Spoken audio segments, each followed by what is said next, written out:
എത്ര നന്നായിട്ട് പഠിച്ചിട്ട് പോയാലും എക്സാം ഹാളിൽ ചെന്നിട്ട് മണ്ടത്തരങ്ങൾ കാണിച്ചു കൂട്ടി ഉള്ള മാർക്കും കൂടെ കളയുന്ന ഒരുപാട് പേരുണ്ട്. അത്തരം മണ്ടത്തരങ്ങൾ ഒഴിവാക്കിയാൽ നമുക്ക് ചിലപ്പോൾ അധികം അറിയാത്ത ഒരു ക്വസ്റ്റ്യൻ ആണെങ്കിൽ പോലും നമ്മൾ ബുദ്ധിപരമായിട്ട് ചിന്തിച്ച് കഴിഞ്ഞാൽ നമുക്ക് ചിലപ്പോൾ അതിൻ്റെ ആൻസർ കിട്ടും. അങ്ങനെ പരീക്ഷാ ഹാളിൽ ബുദ്ധിപരമായിട്ട് ചിന്തിക്കണമെങ്കിൽ നമുക്ക് കുറച്ച് എക്സ്ട്രാ സമയം അവിടെ ഉണ്ടാവണം. എങ്ങനെ നമുക്ക് പരീക്ഷാ സമയത്ത് എക്സ്ട്രാ സമയം നേടിയെടുക്കാം, അതായത് അറിയാത്ത ക്വസ്റ്റ്യൻസ് ചിന്തിക്കാനുള്ള അല്ലെങ്കിൽ കണക്ട് ചെയ്തെടുക്കാനുള്ള സമയം എങ്ങനെ നമുക്ക് ലാസ്റ്റിലേക്ക് മാറ്റി വയ്ക്കാം, എങ്ങനെ സമയം അഡ്ജസ്റ്റ് ചെയ്ത് മുഴുവൻ ക്വസ്റ്റ്യൻസും അറ്റൻഡ് ചെയ്യാം എന്നതിനെക്കുറിച്ചാണ് ഇന്നത്തെ വീഡിയോ.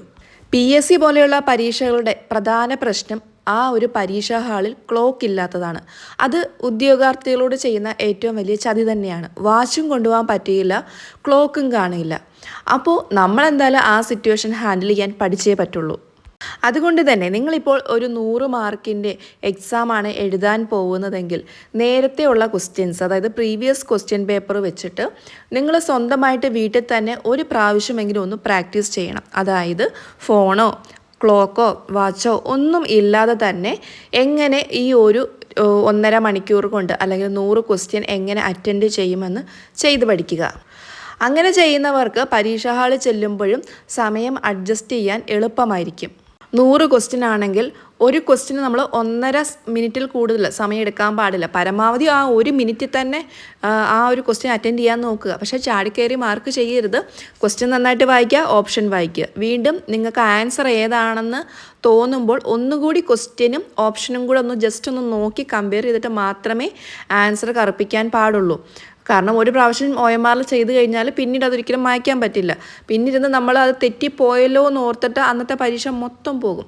അതുകൊണ്ട് ജസ്റ്റ് ഒരു 2 വട്ടമെങ്കിലും ഒന്നുകൂടെ ഒന്ന് ചെക്ക് ചെയ്തിട്ട് മാത്രമേ അത് മാർക്ക് ചെയ്യാൻ പാടുള്ളൂ. പക്ഷേ ഇരുന്ന് ആലോചിച്ച് 2 മിനിറ്റിൽ കൂടുതലൊന്നും പോകാൻ പാടില്ല. പരമാവധി 1 മിനിറ്റിൽ തന്നെ ആൻസർ ചെയ്യുക. ഏറ്റവും മാക്സിമം 1.5 മിനിറ്റാണ്. അതിനപ്പുറത്തേക്ക് പോകാൻ പാടില്ല. അടുത്ത് ചെയ്യുന്ന മണ്ടത്തരം അറിയാത്ത ചോദ്യത്തിൽ തല പുകച്ച് ആലോചിച്ച് വിഷമിച്ചിരിക്കുക എന്നുള്ളതാണ്. അങ്ങനെ ചെയ്യുമ്പോൾ ഈ ഒരു ക്വസ്റ്റിന് 1.5 മിനിറ്റ് എന്നുള്ളത് 2, 3, 4, 5 മിനിറ്റൊക്കെ ആയി പോകും. അങ്ങനെ വന്നു കഴിഞ്ഞാൽ നിങ്ങൾക്ക് അറിയാവുന്ന ക്വസ്റ്റ്യൻസ് അറ്റൻഡ് ചെയ്യാൻ സമയം കിട്ടാതെ പോകും. നിങ്ങൾക്ക് ഒട്ടും അറിയാത്തൊരു ക്വസ്റ്റ്യനാണ് വന്നിട്ടുള്ളെങ്കിൽ അപ്പോഴേ വിടുക. ചിലപ്പോൾ ക്വസ്റ്റ്യൻ പേപ്പറിലെ 1ാമത്തെ ക്വസ്റ്റ്യൻ തന്നെ നിങ്ങൾക്ക് അറിയത്തില്ലായിരിക്കും. അതപ്പം തന്നെ വിടുക. അതിനകത്ത് കൂടുതൽ ആലോചിക്കാൻ നിൽക്കുകയോ ചെയ്യരുത്. 2ാമത്തെ ക്വസ്റ്റ്യൻ നോക്കി അതും അറിയില്ല, വിടുക. 3ാമത്തെ ക്വസ്റ്റ്യൻ നോക്കി അറിയില്ല, വിടുക. 4ാമത്തെ ക്വസ്റ്റ്യൻ നോക്കി അത് കുറച്ച് അറിയാം, അതപ്പോൾ ആലോചിച്ച് പെട്ടെന്ന് തന്നെ ആൻസർ എഴുതുക. 5ാമത്തെ അറിയായിരിക്കും, 6ാമത്തെ അറിയില്ല, വിടുക. നിങ്ങളപ്പോൾ വിഷമിച്ചിരിക്കുകയല്ല വേണ്ടത്. ഇതേപോലെ ആയിരിക്കും പലരുടെയും അവസ്ഥ. നിങ്ങൾക്ക് ടഫാണെങ്കിൽ മറ്റുള്ളവർക്കും ടഫായിരിക്കും. സോ അങ്ങനെയൊന്നും വിഷമിക്കേണ്ട കാര്യമില്ല. നിങ്ങൾക്ക് അറിയാവുന്ന ക്വസ്റ്റ്യൻസ് ആദ്യത്തെ ആ 1 മണിക്കൂറിനുള്ളിൽ പെട്ടെന്ന് തന്നെ കംപ്ലീറ്റ് ചെയ്യുക. എങ്കിൽ മാത്രമേ ബാക്കി 1/2 മണിക്കൂർ നിങ്ങൾക്ക് കിട്ടുകയുള്ളൂ. ആ 1/2 മണിക്കൂറിൽ വേണം നമുക്ക് അറിയാത്ത ക്വസ്റ്റ്യൻസ് ഓരോന്നായിട്ട് എടുക്കുക. ഇങ്ങനെ അറിയാത്ത ക്വസ്റ്റ്യൻസ് ലാസ്റ്റിൽ എടുക്കണമെങ്കിൽ നിങ്ങൾ എന്ത് ചെയ്യണം? അറിയാത്ത ക്വസ്റ്റ്യൻസ് നിങ്ങൾ ചെയ്യാതെ വിട്ടിട്ടുണ്ടെങ്കിൽ അതിന് നേരെ ജസ്റ്റ് ഒന്ന് മാർക്ക് ചെയ്യുക ക്വസ്റ്റ്യൻ പേപ്പറിൽ. ഏതൊക്കെ ക്വസ്റ്റ്യൻസ് ആണ് ഞാൻ അറ്റൻഡ് ചെയ്യാതെ പോയത് എന്നൊന്ന് മാർക്ക് ചെയ്ത് വിടുക. എങ്കിൽ മാത്രമേ ലാസ്റ്റിൽ പോയിട്ട് നമുക്ക് പെട്ടെന്ന് ഈ ക്വസ്റ്റ്യൻസ് ഒക്കെയാണ് ഞാൻ ചെയ്യാത്തത് എന്ന് ശ്രദ്ധിക്കാൻ പറ്റുകയുള്ളൂ. അറിയാത്ത ക്വസ്റ്റ്യൻസ് ലാസ്റ്റ് 1/2 മണിക്കൂർ എടുക്കുക. അതിൽ തന്നെ നിങ്ങൾക്ക് കുറച്ചെങ്കിലും ഒരു പരിചയമുള്ള ക്വസ്റ്റ്യൻസ് ആദ്യം എടുക്കുക. അതിനുശേഷം ക്വസ്റ്റ്യൻസ് നന്നായിട്ട് വായിക്കുക, അതിൻ്റെ ഓപ്ഷൻസും വായിക്കുക. ഏതെങ്കിലും രീതിയിൽ കണക്ട് ചെയ്യാൻ പറ്റുന്നുണ്ടോ നോക്കുക. അതല്ലെങ്കിൽ ഈ സെയിം ക്വസ്റ്റ്യനും ഓപ്ഷനും ബന്ധപ്പെട്ട് ഏതെങ്കിലും ക്വസ്റ്റ്യൻസ് ആ ക്വസ്റ്റ്യൻ പേപ്പറിൽ തന്നെ നേരത്തെ വേറെ ഏതെങ്കിലും വന്നിട്ടുണ്ട്. അതായത് ഇപ്പോൾ 60ാമത്തെ ക്വസ്റ്റ്യനാണ് നിങ്ങൾക്ക് അറിയാത്തതെങ്കിൽ ചിലപ്പോൾ 25ാമത്തെ ക്വസ്റ്റ്യന് ഈ ആൻസറുമായിട്ട് കണക്ഷൻ കാണും. അപ്പോൾ അതുമായിട്ട് എന്തെങ്കിലും ബന്ധമുള്ള വേറെ ക്വസ്റ്റ്യൻസ് ഉണ്ടോ എന്ന് നോക്കുക. അങ്ങനെയാണെങ്കിൽ അതിൻ്റെ ആൻസർ നിങ്ങൾക്ക് അറിയാമല്ലോ. അതുമായിട്ടൊക്കെ ബന്ധപ്പെടുത്തി ചിലപ്പോൾ നമുക്ക് ആൻസർ കിട്ടുന്നതായിരിക്കും. അങ്ങനെ ഓർത്തെടുക്കാൻ നിങ്ങൾക്ക് 1/2 മണിക്കൂർ യൂസ് ചെയ്യാൻ പറ്റും.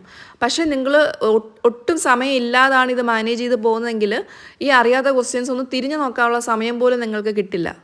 പരീക്ഷാ ഹാളിൽ ചെയ്യുന്ന മറ്റൊരു മണ്ടത്തരമാണ് നമ്മൾ ക്വസ്റ്റ്യൻസ് അറ്റൻഡ് ചെയ്തുകൊണ്ടിരിക്കുമ്പോൾ നമ്മുടെ സൈഡിലും ഫ്രണ്ടിലും ഉള്ള ആളുകളൊക്കെ ഇരുന്ന് ക്വസ്റ്റ്യൻസ് ചെയ്യുന്നത് നോക്കുന്നു. അവർ കുനിഞ്ഞിരുന്ന് ഭയങ്കര സ്പീഡിൽ എഴുതുമായിരിക്കും. ഇത് കാണുമ്പോൾ നമുക്ക് ടെൻഷനാവും. എല്ലാം അറിയാം, ഞാൻ മാത്രമേ ഉള്ളൂ ഇവിടെ വാ പൊളിച്ചിരിക്കുന്നത് എന്നുള്ള രീതിയിലേക്ക് നമുക്ക് ചിന്തകൾ വരുമ്പോൾ നമ്മൾ ഡൗൺ ആവും. ഒരു കാരണവശാലും പരീക്ഷ എഴുതി തുടങ്ങുമ്പോൾ ചുറ്റുമുള്ള ആളുകളെ നോക്കിയേ ചെയ്യരുത്. നമ്മളുടെ കോൺഫിഡൻസ് പോകും. അവർ ചിലപ്പോൾ ഒന്നും പഠിക്കാതെ വന്നിട്ട് എല്ലാം ഒന്ന് കറക്കി കുത്തി കറുപ്പിക്കുന്ന ആൾക്കാരായിരിക്കും. അത് കണ്ടിട്ടായിരിക്കും നമ്മൾ പഠിച്ചിട്ട് പോയാൽ നമ്മൾ ടെൻഷൻ അടിച്ചിട്ട് നമ്മളൊന്നും എഴുതാതിരിക്കുന്നത്. അങ്ങനെയൊന്നും വിചാരിക്കരുത്. ഒരു പരീക്ഷാ ഹാളിൽ ഒരു 20 പേരുണ്ടെങ്കിൽ അതിൽ 2 പേര് മാത്രമായിരിക്കും നന്നായിട്ട് പഠിച്ചിട്ട് വരുന്നത്. PSC എക്സാം എന്നൊക്കെ പറയുമ്പോൾ എത്രയോ ലക്ഷക്കണക്കിന് ആളുകൾ എഴുതുന്നതാണ്. അപ്പോൾ അതിൽ തന്നെ ഏകദേശം ഒരു 2000-3000 പേരായിരിക്കും നല്ലതായിട്ട് കോച്ചിങ്ങിന് പോയിട്ട് പഠിച്ചിട്ട് വരുന്നത്. അത്രയും പേര് ആ പരീക്ഷാ ഹാളിൽ കാണത്തില്ലല്ലോ. എനിക്ക് ഈ അടുത്തിടെ റാങ്ക് കിട്ടിയ ആ ഒരു പോസ്റ്റിൽ ഞാൻ എക്സാം എഴുതാൻ പോയപ്പോൾ കൊല്ലം SN കോളേജിലാണ് എഴുതാൻ പോയത്. ആ ടൈമിൽ ഇത് തന്നെ ഒരുപാട് കുട്ടികൾ ഭയങ്കര സ്പീഡിലെല്ലാം കറുപ്പിക്കുന്നത് ഞാൻ കണ്ടിരുന്നു. എനിക്ക് അപ്പോൾ ചെറുതായിട്ട് ടെൻഷൻ വന്നു. ഞാൻ പിന്നെ നോക്കിയതേ ഇല്ല. ഇത് 6 പോസ്റ്റുള്ള ഒരു പരീക്ഷയായിരുന്നു. 6 വേക്കൻസി മാത്രമേ ഉള്ളൂ. പക്ഷേ ആ കൊല്ലത്ത് SN കോളേജിൽ എഴുതിയ ആ ബാച്ചിലെ ആർക്കും, ഞാൻ ഒഴിച്ച് വേറെ ആർക്കും ലിസ്റ്റിൽ സപ്ലിമെൻ്ററി ലിസ്റ്റിൽ വന്നിട്ടുണ്ട്, അല്ലാതെ ആരും ജോബ് കിട്ടിയിട്ടില്ല. അപ്പോൾ ഞാനന്ന് ടെൻഷൻ അടിച്ച് ഞാനന്ന് എക്സാം എഴുതാതിരുന്നെങ്കിൽ എനിക്ക് ഒരിക്കലും ലിസ്റ്റിൽ വരാൻ പറ്റില്ലായിരുന്നു. അപ്പം നിങ്ങളുടെ കൂടെ എഴുതുന്നവരെല്ലാം തന്നെ റാങ്ക് വാങ്ങിക്കുന്നവരാണെന്നുള്ള ചിന്തയേ വേണ്ട. ചിലപ്പോൾ ചുമ്മാ വന്നിരുന്ന് എഴുതുന്ന കുട്ടികളും കാണും. അപ്ലൈ ചെയ്ത് പോയി, ഇനി ബ്ലോക്ക് ആവണ്ട എന്ന് കരുതിയിട്ട് വന്നിരുന്ന കുട്ടികളും ഉണ്ടാവും. അതുകൊണ്ട് അങ്ങനെയൊന്നും നമ്മൾ ചിന്തിക്കരുത്. നമ്മൾ നമ്മുടെ കാര്യം മാത്രം നോക്കുക. അപ്പോൾ മറ്റൊരു മണ്ടത്തരം നമ്മൾ പരീക്ഷാ ഹാളിൽ കയറുന്നതിന് മുമ്പാണ് ചെയ്യുന്നത്. അതായത് പരീക്ഷയ്ക്ക് ഒരു അരമണിക്കൂർ മുമ്പ് നമ്മൾ എക്സാം ഹാളിൻ്റെ ഫ്രണ്ടിൽ കാണുമല്ലോ. ആ സമയത്ത് പലരും റാങ്ക് ഫയലും ടെക്സ്റ്റും ഒക്കെ വെച്ച് പഠിക്കുന്നുണ്ടാവും. അത് കാണുമ്പോൾ ഇവരെല്ലാം കംപ്ലീറ്റ് പഠിച്ചാണ്, നമ്മളൊന്നും പഠിച്ചിട്ടില്ല എന്നൊരു ടെൻഷൻ നമുക്ക് വരും. അല്ലെങ്കിൽ ആ സമയത്ത് നമുക്ക് ഓവർ തിങ്കിങ് വരും. ഈ ഞാൻ പഠിച്ച കാര്യങ്ങളൊക്കെയാണോ ഈ എക്സാമിന് വരുന്നത്, ചാൻസ് കുറവായിരിക്കും, ഞാൻ പഠിച്ചതൊക്കെ ഓർമ്മ കിട്ടുമോ എന്നൊക്കെ ഇങ്ങനെ 100,000 ചിന്തകൾ ആ സമയത്ത് കയറി വരും. ആ സമയത്ത് നമുക്ക് ടെൻഷൻ അടിക്കാനുള്ള സമയമല്ല. പരമാവധി അന്നേരം പഠിച്ച കാര്യങ്ങൾ റിവിഷൻ നടത്തുക എന്നുള്ളതാണ് പ്രധാനം.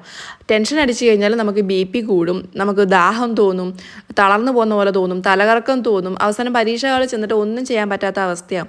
അങ്ങനത്തെ മണ്ടത്തരം ഒരിക്കലും ചെയ്യരുത്. ആ സമയത്ത് നിങ്ങൾക്ക് ദൈവത്തിൽ വിശ്വാസം ഉണ്ടെങ്കിൽ നന്നായിട്ട് പ്രാർത്ഥിച്ച് ഞാൻ പഠിച്ചതെല്ലാം വരണേ ദൈവമേ, യാതൊരു ബുദ്ധിമുട്ടും കൂടാതെ പരീക്ഷ എഴുതിയിട്ട് പുറത്ത് വരണേ എന്ന് ഭഗവാനോട് പ്രാർത്ഥിക്കുക. അത്രമാത്രം ചെയ്താൽ മതി. അപ്പോൾ തന്നെ നമ്മുടെ മനസ്സ് കുറച്ച് ശാന്തമാകും. വരുന്നിടത്ത് വെച്ച് കാണാം എന്നുള്ള രീതിയിൽ നമുക്ക് പരീക്ഷകളിൽ കയറാൻ പറ്റും. ഒരു പക്ഷേ അങ്ങനെ വരുന്നിടത്ത് വെച്ച് കാണാം എന്നുള്ള രീതിയിൽ ആ ഒരു ആറ്റിറ്റ്യൂഡിൽ കയറുന്നവർക്കായിരിക്കും പരീക്ഷ ഏറ്റവും ഈസി ആയിട്ടുള്ളത്. നിങ്ങൾ പരീക്ഷകളിൽ ചെയ്തിട്ടുള്ള മണ്ടത്തരങ്ങളെക്കുറിച്ച് കൂടി കമൻറ്റ് ചെയ്യുക. ഈ വീഡിയോ ഇഷ്ടപ്പെട്ടുവെങ്കിലും കമൻറ്റ് ചെയ്യുക. ഞാൻ എഴുതിയ സ്റ്റഡി മോട്ടിവേഷൻ ബുക്ക് വാങ്ങാനുള്ള ഡീറ്റെയിൽസ് ഫസ്റ്റ് കമൻറ്റിൽ പിൻ ചെയ്തിട്ടുണ്ട്. PSCക്കും മറ്റ് പരീക്ഷകൾക്കും തയ്യാറെടുക്കുന്നവർക്ക് വേണ്ടിയിട്ട് നമുക്ക് ടെലിഗ്രാം ചാനലുണ്ട്. അതിൽ ജോയിൻ ചെയ്യാനുള്ള ലിങ്കും ഫസ്റ്റ് കമൻറ്റിൽ കൊടുത്തിട്ടുണ്ട്. നന്ദി.